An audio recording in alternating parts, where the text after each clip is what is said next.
Vandag se inspirasie 1 Korintiërs 6 vers 7. Hy sê, dan is dit al werklik 'n gebrek onder julle, dat julle regsaake met mekaar het. Hy kom en gee eintlik die antwoord hier, hy sê, waarom lei julle nie liewer onreg nie? Waarom laat jy jouself nie liewer berowe nie?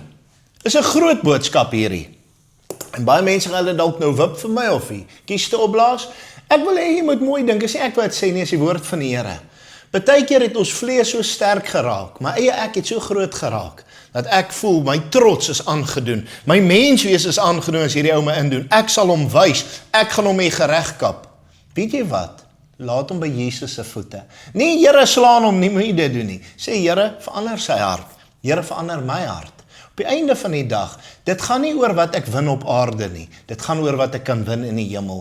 Vandag wil ek jy moet ook mooi gaan dink, en sê, Here, ek spreek vry, ek spreek jy mense vry wat my te nagekom het, want dit wat ons verloor op aarde, is ons se wins by die Here. Amen.